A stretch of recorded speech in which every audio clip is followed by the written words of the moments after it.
All right, turning now to the Middle East, President Donald Trump has issued what he has described as a last warning for Hamas to release all remaining hostages held in Gaza. In a post to Truth Social, the president warned the militant group that if it did not comply with this demand, not a single Hamas member would be safe, and he will send Israel, quote, everything it needs to finish the job. For more on this, I'm joined now by Jon Donnison with our partners at the BBC News. Jon, good to see you. Stern words there from the president. What reaction has there been to this?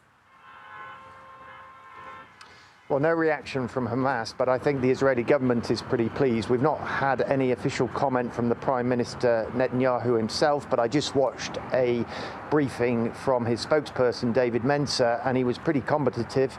He said there wasn't an inch of ground between Israel and America's position. He said Israel had never had a greater friend in the White House, and he really joined in those comments, saying that if Hamas does not release all of the remaining hostages, then there is every chance that the war will resume and Israel will hit Hamas hard.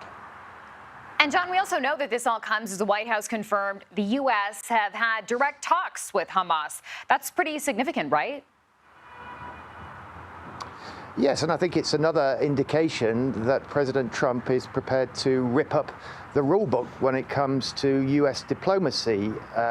America has not had direct talks with Hamas since 1988, when the organization was declared a terrorist organization. So we're talking about more than 3 decades of U.S. diplomatic policy.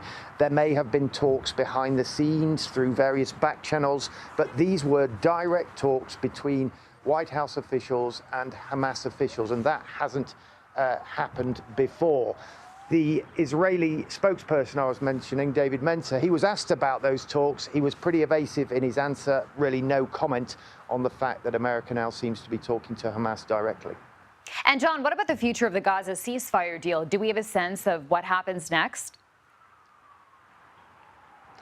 Well, I think it's on pretty rocky footing at the moment. Essentially, we now should be into phase 2 of the ceasefire deal, which under the original agreement, which was signed back in January, we should see the remaining hostages begin to be released and the withdrawal of Israeli forces and a permanent ceasefire and end to the war. However, what the Israeli government is now saying is that that initial proposal, which was drawn up under President Biden, but of course with strong influence from the then incoming President Trump, they're saying that is no longer acceptable.